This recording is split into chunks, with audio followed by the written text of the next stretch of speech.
जय Hind. Uttar Pradesh R O के लिए जो विषयवार प्रश्नों की श्रृंखला है यहाँ पे शुरू हो चुकी है। तो आपको क्या करना है कि जितने भी प्रश्न हम आपके सामने आपसे बताएंगे, आप उसका आंसर बताने का प्रयास करेंगे।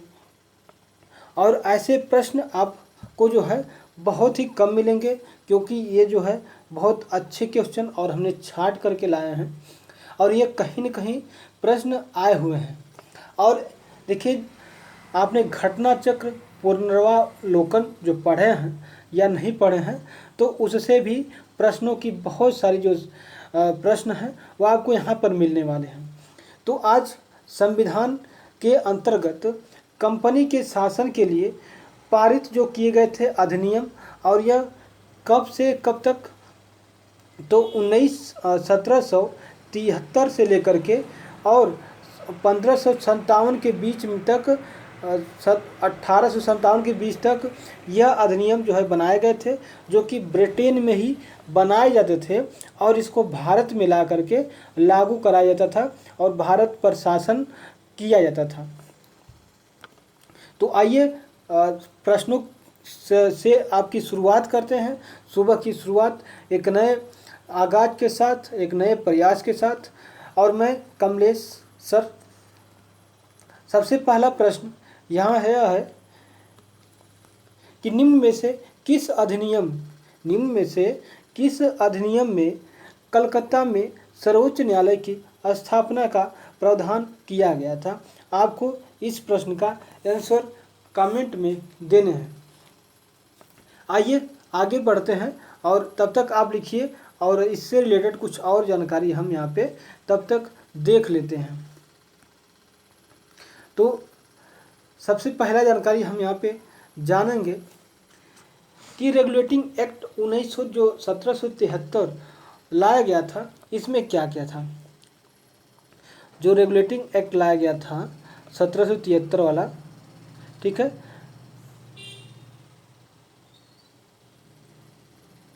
रेगुलेटिंग एक्ट 1773 का। तो सबसे पहले इसमें हम एक चीज़ जानेंगे कि सुप्रीम कोर्ट की स्थापना इस एक्ट के माध्यम से की गई थी, और जो कि कोलकाता में की गई थी। कहाँ पे? तो एससी की स्थापना की गई थी और यह भी कोलकाता में की गई थी। और इसमें जो सुप्रीम कोर्ट के एक जो है मुख्य न्यायाधीश और प्लस 3 जो है अन्य न्यायाधीश हुआ करते थे। पहला जो होता था मुख्य न्यायाधीश वह इलिजाह एम्पे थे, जबकि 3 जो थे उसमें लिचेस्टर थे और 2 अन्य जज शामिल थे। इसके अनुसार यानी रेगुलेटिंग एक्ट 1773 के में संसदीय नियंत्रण लाया गया था। सबसे पहले प्रयास किया गया कि इस कंपनी पर ब्रिटेन के संसद का अधिकार हो, वह उसको नियंत्रित करे। प्रशासनिक और राजनीतिक मान्यता मिल गई।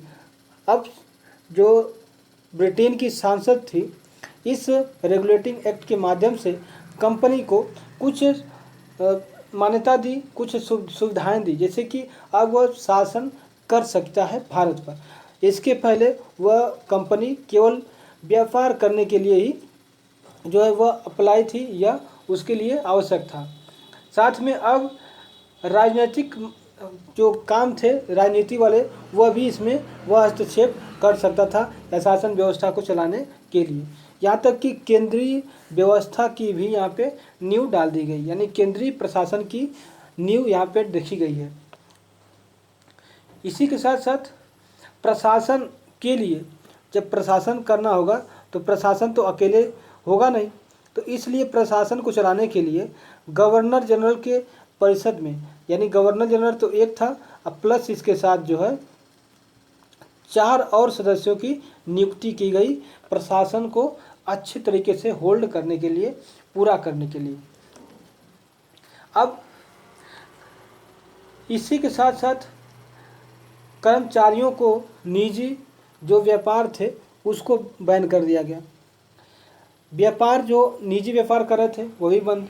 रिश्वत जो ले रहे थे लोगों से किसी काम के बदले वो भी खत्म, और उपहार तक लेना को प्रतिबंधित कर दिया गया था। अब कर्मचारी अपने मन से जितने भी काम करते थे अब पूर्णतः बैन कर दिया गया।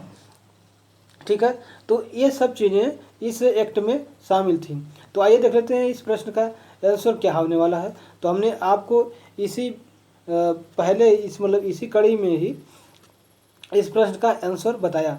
इसमें क्या है, रेगुलेटिंग एक्ट 1773, यही आंसर है, क्योंकि हमने बताया कि सुप्रीम कोर्ट की स्थापना जो है इसी के माध्यम से की जाती है कोलकाता में, और 1+3 न्यायाधीशों के साथ। एक थे इल्जाह इम्पे जो मुख्य न्यायाधीश हुआ करते थे। ठीक है, तो चलिए आगे बढ़ते हैं और अगले प्रश्न की ओर। ठीक है, इसके साथ साथ थोड़ा ये भी जान लेते हैं कि पीट्स का भारत अधिनियम 1784, ठीक है, इसमें क्या था। 1784 का जो अधिनियम है इसमें कौन सा सुविधा थी और क्या इसमें चेंज लाए गए। लेकिन इसके साथ ही 1784 में 1781 का भी एक अधिनियम लाया गया। 1781 में भी अधिनियम लाया गया, और इसमें क्या था, जो 1773 में अधिनियम बनाए गए थे उसमें बहुत सारी कमियां थीं, उन कमियों को दूर किया गया। ठीक है, कौन कमी थी, तो कमी थी यह कि जो बंगाल, बिहार और उड़ीसा था वह जो है, जैसे बंगाल तो पहले ही इस एक्ट के अंतर्गत आ गया था, लेकिन बिहार हुआ, उड़ीसा हुआ, इन सब को भी इसी एक्ट के माध्यम से अब इसमें जोड़ दिया गया, एक कर दिया गया। अब शासन करना थोड़ा सा अब बड़ा हो गया, बड़े क्षेत्र पर हो गया, और इसी एक्ट के माध्यम से शासन को सुदृढ़ भी किया गया। तो 1784 में क्या हुआ, तो 1784 में अब यहाँ पे दोहरा प्रशासन की व्यवस्था की गई। ठीक है, अब दो ऐसे बोर्ड बनाए गए, दो ऐसे बोर्ड मतलब कि ऐसे ग्रुप बनाए गए जो अलग अलग जो क्षेत्र है उसको देखेंगे। जैसे कि व्यापारिक मामलों के लिए बोर्ड ऑफ डायरेक्टर बनाए गए। व्यापारिक यानी कंपनी जो होती है ना, कंपनी में डायरेक्टर होते हैं, तो व्यापारिक मामलों के लिए डायरेक्टर बनाए गए यानी BOD बनाए गए। ठीक है, और जो राजनीतिक मामले होते थे उसके लिए बोर्ड ऑफ कंट्रोलर बनाए गए, ठीक है, यानी अगर बोर्ड ऑफ कंट्रोलर की बात करें तो कब बनाया गया, तो आप इसका आंसर 1784 देंगे, और बोर्ड ऑफ डायरेक्टर को भी 1784 आंसर देंगे यहाँ पे। ठीक है, ठीक, अगला इसमें देख लेते हैं कि चार्टर एक्ट 1813, इसमें क्या प्रावधान है, कौन से नियम इसमें शामिल किए गए, क्या नया था।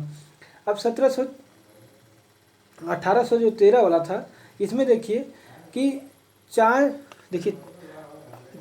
था एक, ठीक है, और एक चीन।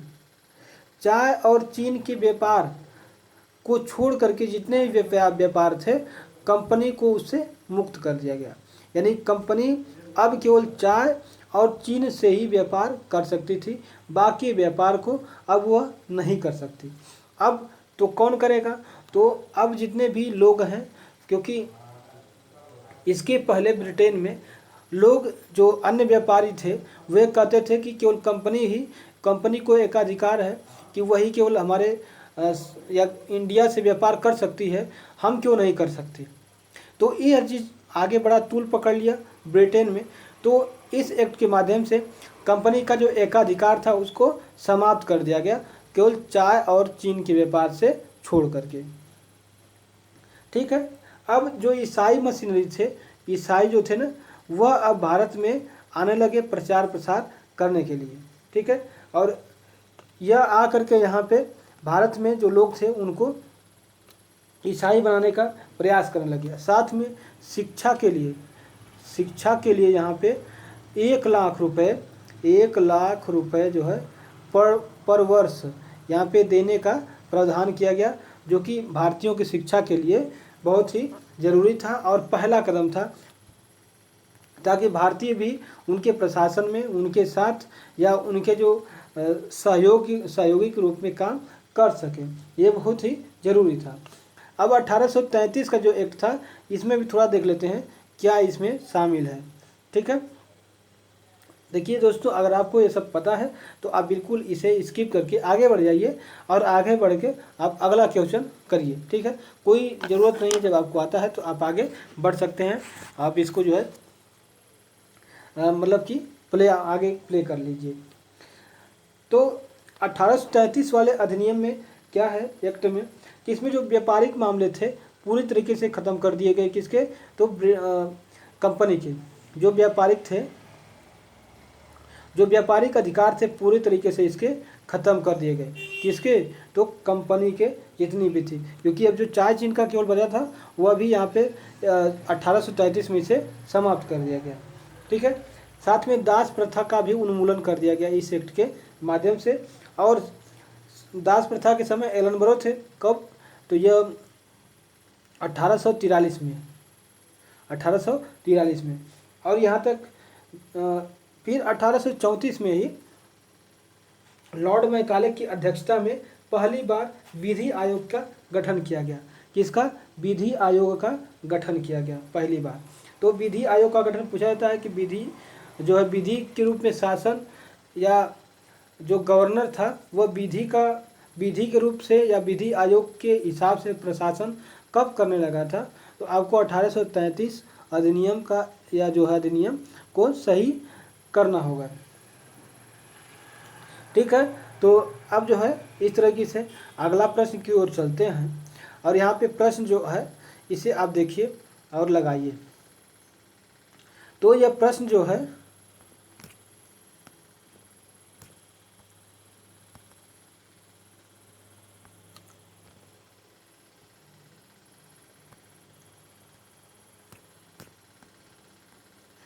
अच्छा सॉरी, थोड़ा 1 मिनट, किधर चला गया, खोज लेते हैं थोड़ा।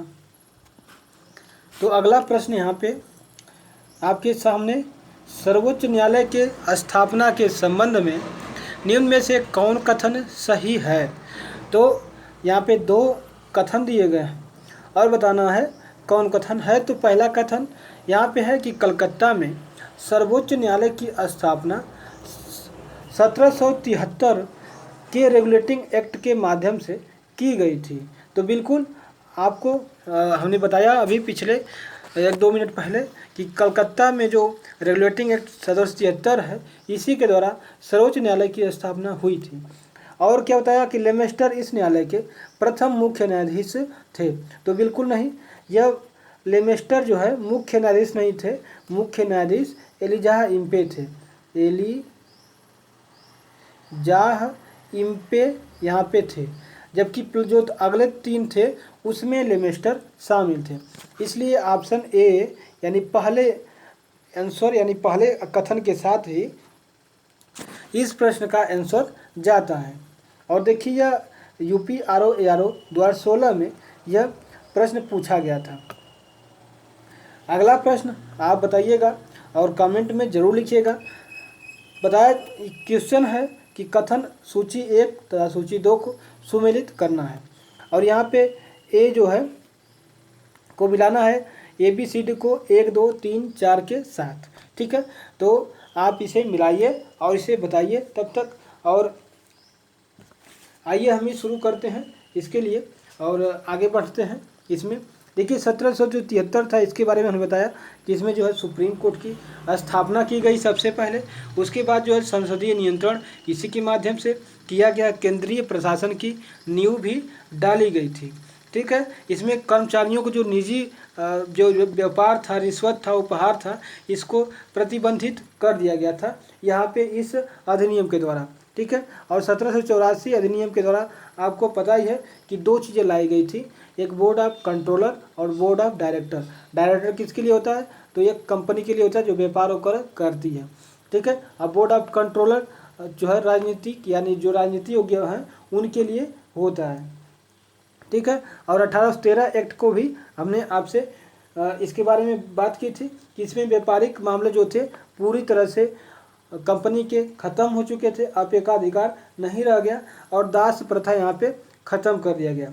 अब इसके माध्यम से जो दास प्रथा अगर ख़त्म कर दिया गया तो जिलिंग है, धर्म है, और इसके माध्यम से जितने भी पद थे अब कि कोई इस हिसाब से कि लिंग और धर्म या जाति की मतलब उसके हिसाब से पद के लिए योग्य नहीं है, ऐसे भी सारे जितने भी प्रतिबंध थे हटा दिए गए थे।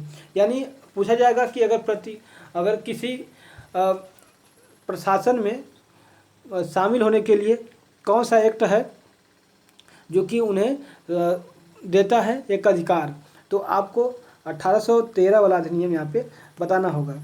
और 1833 एक्ट को आपको पता ही है, इसमें जो है व्यापारिक मामले जो है, ठीक है, ये सब यहाँ पे देखा गया है। ठीक है, अगला बढ़ते हैं। इसमें देखिए प्रश्नों को कैसे मिलाते हैं कि नियंत्रण परिषद की स्थापना की गई।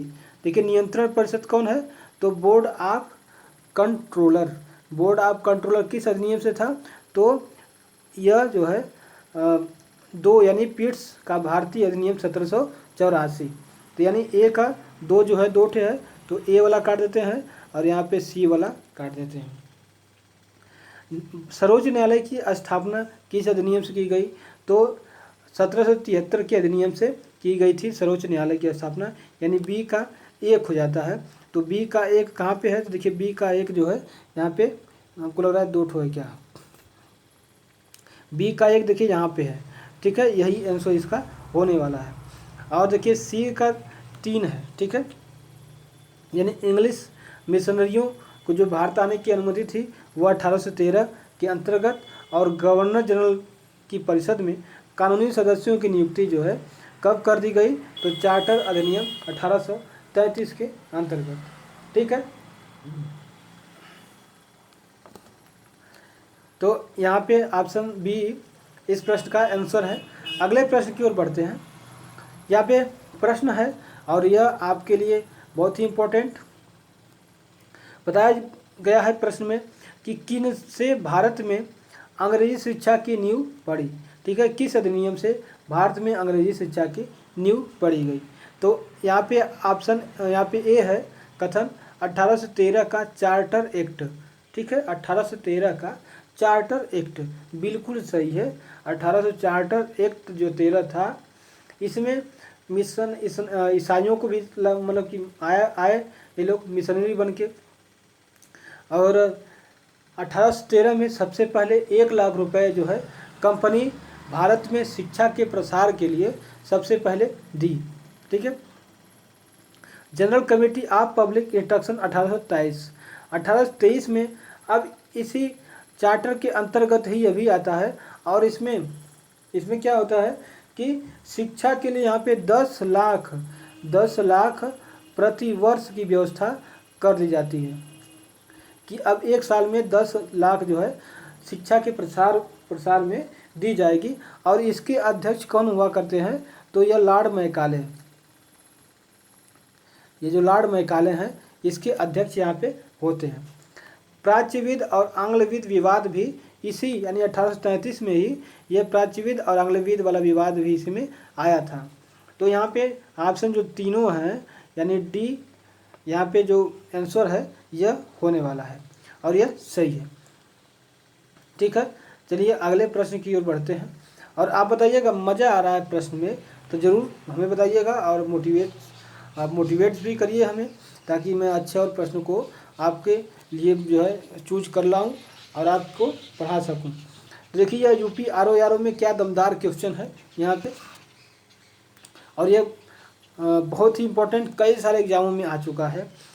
प्रश्न है कि किस अधिनियम के द्वारा ब्रिटेन संसद ने चाय और चीन के साथ व्यापार को छोड़कर ईस्ट इंडिया कंपनी के भारत के साथ व्यापारिक एकाधिकार को समाप्त कर दिया। ये बहुत ही बढ़िया क्वेश्चन है, आप भी इसे बताइए और लिखिए भी कमेंट में। तब तक आगे बढ़ते हैं अगले प्रश्न की ओर। चार्टर एक्ट 1813 के संबंध में कथन पर विचार करिए, यहाँ पे बताना है। इसने भारत में ईस्ट इंडिया कंपनी के व्यापार एकाधिपत्य को चाय का व्यापार तथा चीन के व्यापार के साथ छोड़कर समाप्त कर दिया। बिल्कुल ये सही है और यही प्रश्न जो है ऊपर भी है। ठीक है, आप उसमें बताइए तब तक इसको ध्यान में रख करके। हमने आपको बताया कि 1813 में जो अधिनियम था इसमें चाय और चीन के साथ जो व्यापार है उसको छोड़ करके सारे एकाधिकार को ख़त्म कर दिया गया, क्योंकि ब्रिटेन में अन्य व्यापारी भी भारत के साथ व्यापार करने के लिए इच्छुक हो रहे थे, और चूँकि एकाधिकार कंपनी के साथ था तो वे भारत के साथ व्यापार कर नहीं पा रहे थे। ठीक है, अगला देखिए दूसरे कथन में, इसने कंपनी द्वारा अधिकार में लिए गए भारतीय राज्यों पर ब्रिटिश राज क्राउन की संप्रभुता को सुदृढ़ भी कर दिया, बिल्कुल सुदृढ़ कर दिया गया। अब ये भी सही है। और तीसरा है कि भारत का राजस्व अब ब्रिटिश संसद के नियंत्रण में आ गया। ऐसा कोई बात नहीं है, भारत का जो राजस्व है अभी भी जो है बोर्ड ऑफ कंट्रोलर और बोर्ड ऑफ जो डायरेक्टर हैं उन्हीं के माध्यम से अभी संचालित हो रहा है, अभी ब्रिटिश संसद का कोई नियंत्रण नहीं है। तो इसलिए ऑप्शन ए जो 1 और 2 कथन है इस प्रश्न के लिए सूटेबल है और सही आंसर के लिए। ठीक है, और इसी के साथ साथ जो पहला यहाँ पे पिछला प्रश्न था इसका आंसर वह होगा 1813 का चार्टर अधिनियम जो है, यह चाय और चीन का जो व्यापार है भारत के साथ, यहाँ पे कंपनी को इसको छोड़ करके सारे व्यापार को ख़त्म कर दिया जाता है। ठीक है, तो आज का जो प्रश्न था इतना ही है, और इससे संबंधित जो है और भी अगर आपके पास प्रश्न है तो आप ज़रूर मेरे साथ साझा करिएगा। अगर कोई आपके कोई और क्वेरी है तो भी आप हमारे साथ जुड़ सकते हैं। तो आज के लिए इतना ही, फिर मिलेंगे अगले नए वीडियो में। जय हिंद माय फ्रेंड्स।